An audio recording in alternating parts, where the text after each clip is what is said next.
Before you came, things were as they should be.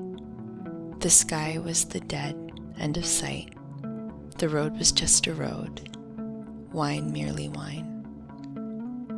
Now everything is like my heart, a color at the edge of blood, the gray of your absence, the color of poison of thorns, the gold when we meet, the season ablaze, the yellow of autumn, the red of flowers of flames, and the black when you cover the earth with the coal of dead fires. And the sky, the road, the glass of wine? The sky is a shirt wet with tears, the road a vein about to break, and the glass of wine a mirror in which the sky, the road, the world keep changing. Don't leave now that you're here. Stay, so the world may become like itself again. So the sky may be the sky, the road a road, and the glass of wine not a mirror, just a glass of wine. It's Halloween. It's Halloween. The favorite, most amazing time of the year other than Christmas, it's Halloween. I decoed our place as much as possible. I've been waiting for this moment.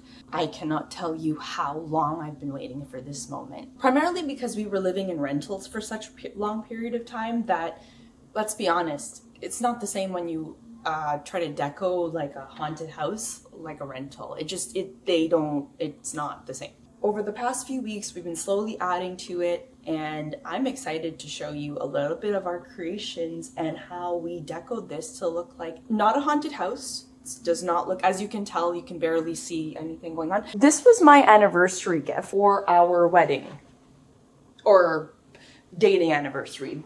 This is him. I think we should call him, what do you think your name should be? I'm gonna call him, you need something like creepy, like Magdalene. I'm gonna call him Magdalene. I know that's more of a feminine name, but I think he could be both, which is cool. Now we have our lovely pumpkin and our mouse. This is Jeremy. That is Rufus. And then we have our cute little spiders hanging off of the nets. Look at that. Look how cute that is. And then we have this spider, the webs. Another cool net. Cobwebbed fireplace. And I made these cute little bats with little baby ghosts. You can see up there. My kitchen is messy. Ignore it. There's the bat, Mr. Grey Goose. I call him Grey Goose. Ta-da! Isn't that cute? And the bat.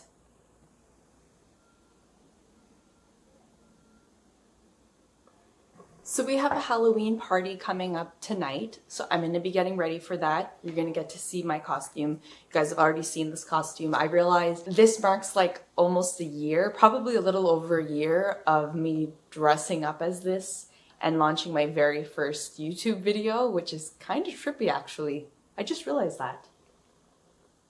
So when I was growing up, my parents just really made me absolutely fall in love with Halloween. It was just such an incredible experience.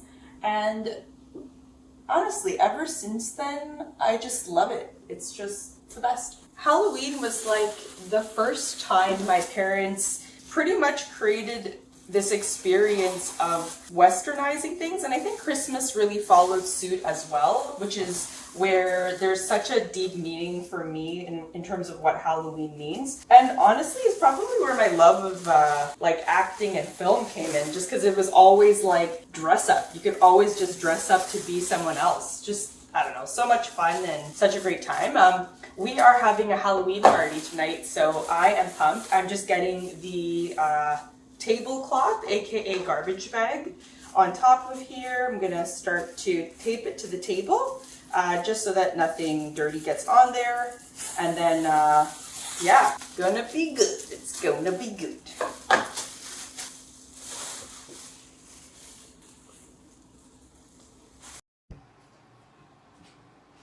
Hello.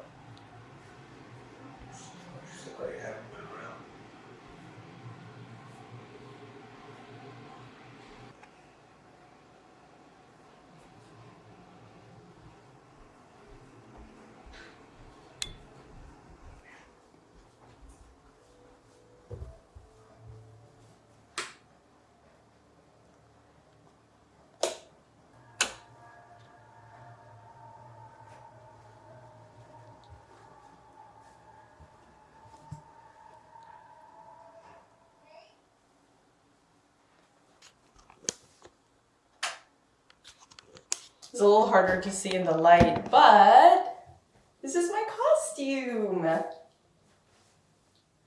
The makeup didn't really come out the way I wanted it to, but I think pretty cool effort with the little tutu. I feel very Black Swan. Christmas is such a wonderful time for me. It just means so much, and I absolutely adore it and just feel really excited.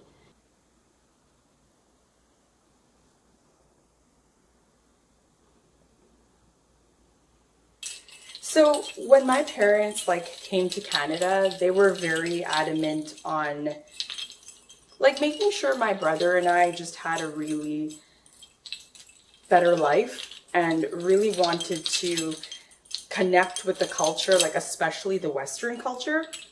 And so Christmas just was such an important and momentous occasion for us. It just meant so much to them and to us to celebrate. And as I grew up, I just remember my parents were so cute. They would help me put milk and cookies outside for Santa Claus, and most likely my dad ate all the cookies or drank the milk, but it just that's stuff you don't forget. The effort that parents put into just their child's happiness, it does not know any bounds, and it's just very refreshing and heartwarming, and it just means a lot, It just means a lot for sure.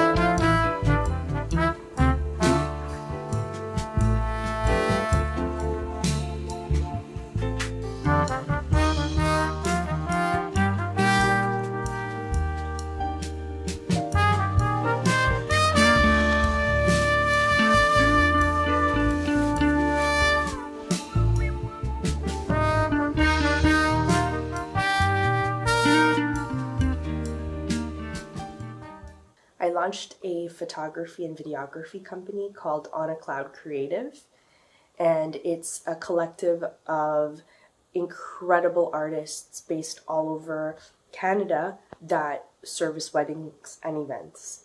And the team I'm working with is just freaking phenomenal. I feel really excited, and I just can't wait for what's to come.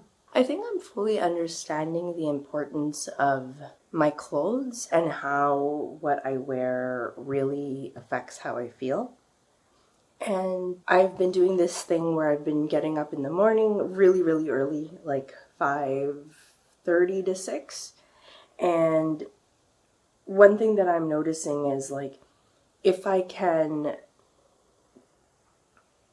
dress to the way that I want and really embody almost the look of a business owner, I'll then be able to actually feel like a business owner. And I know that sounds really silly, but it's been really helpful. So today I decided that I was going to dress up a little bit with this cute skirt and this black sweater, and I really like what I'm wearing today. I feel really confident, and I think I just want to invest in more clothes that feel like me. This week has been one of the best weeks, I would say, of my life.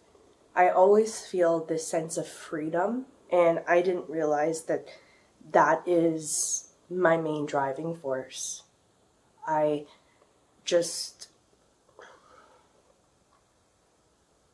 Freedom is so important to me. Creative freedom, time freedom. And it's really interesting because when you're running a business, you really are looking for more time to be able to do the things you want. And in its own respect, you would kind of think that that doesn't really sound like freedom because you're working way more hours than a typical job. But that's your choice. And I think choice is really, really, really significant to me. I feel as though a lot of the steps that I've taken in my life have always been because somebody told me this is what you have to do. And as of recently, I've been flipping the switch and just doing what I feel best works for me. And that might not make sense to everybody, but I have to do it. Like, I feel like I'm going to die if I don't. It's a really strange emotion. And I was thinking about last year and how I was presented with all these amazing things and was having such a challenging time being able to be grateful. And as of the end of the year, I made this conscious decision that I was going to be continuously in a state of gratitude and focus on all of the great stuff. And then I ended up getting let go from this job that was a really amazing experience because I learned so much, but also one of the most challenging experiences of my life. I've never been in that situation where a job has put that much of a stressful toll, partially because I felt like I was running the company with the company owners. Like, I just felt like we were doing this together. And in the same respect, I just felt like I was dying. I felt like I couldn't recognize myself. I was so stressed. And so now I've been able to understand what that sweet spot is where I feel the right amount of stress. And right now I feel that, but it's like the right amount. Like, I don't feel overly stressed. I feel like it's manageable. And I just want to see where this goes. It's very exciting.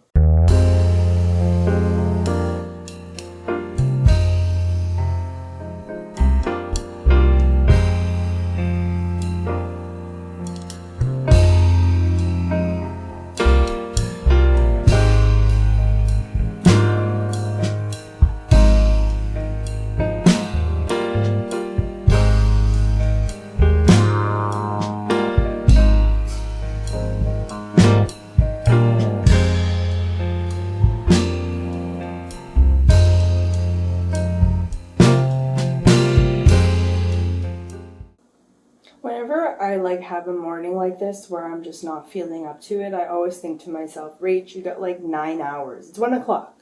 I got 9 hours to basically zoom in and do it. I can do it. I can do it. I can do it. I can do it. I am not tired. I can do it. I can do it. Boom. I'm going to do it. This week I took a detour, I would say. I am waking up really late and going to bed. It's been hard to go to bed. I feel distracted. Yesterday I tried to listen to my body. So once I started feeling really exhausted and tired, I just went ahead and just conked out. Around 3, I just watched a show. But then at around 12, I could feel my body getting really tired and ready to sleep. And I completely ignored it and just kept watching because it was such a good series. I have this thing with pharmaceutical crime dramas, pharmaceutical companies that abuse the system. I am all about that. It's so fascinating to me, and I love the underdogs that take down the system. And so there's this show called Dope Sick, and I just couldn't stop. The acting was so good, everything was believable. You could feel for the characters, you could feel the frustration of the certain individuals that were trying to bring down the opioid crisis, or trying to basically bring down this company that created a drug called Oxycontin. And I was really alarmed. Oh my gosh, I was alarmed. I could not believe what the hell I was seeing. Which was a weird start to the day because I'm obviously thinking about it. So I just need to be more on the ball with what I watch. And I've switched over. Today's going to be a fully decaf coffee day. That can I'll hopefully stop. So by I probably say 12, I'm going to just cut off the coffee completely and just see if I can get a better night's rest and wake up early tomorrow. And maybe I could even do a call in the morning. Wow, it was such a difference from last week. Like, even though I felt like last week I wasn't as productive, I really did really enjoy waking up early. And I think I've been jotting down some notes on my patterns and when I'm falling asleep and when I'm waking up. And it's very eye-opening to understand what works best for me. So Monday I got up at 8 and my productivity was on point. And I think I went to bed around, I want to say 11:30. I think 11:30. And that was perfect for me. Like, it was like 7.5 hours and I felt rested and I felt good to go. And I was working straight through. So I'm going to try that again. I'm going to actually try getting up earlier and just seeing if I notice a sweet spot, maybe around 7. Like, I'm just going to test a bunch of times, see what works, and then basically aim to be in bed by that time and wake up at that time. Yeah. So yesterday I ended up playing volleyball, and I actually have gotten a lot better. It's pretty cool. In other news, I am pretty much almost done all my onboarding stuff from the business. Contracts have been sent out, just waiting to hear back from vendors, and the excitement is still there. I feel really excited to continue to create and come up with really amazing ideas and things that I wish were implemented when I was looking for a photographer. Yeah, just focused on me and focused on bringing the best version of myself to everything.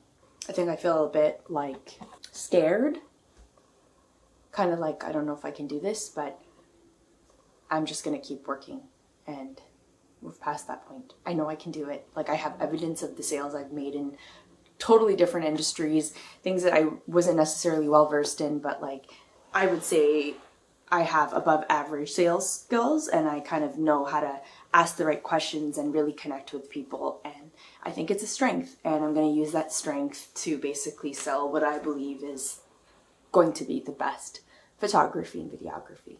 So I feel excited.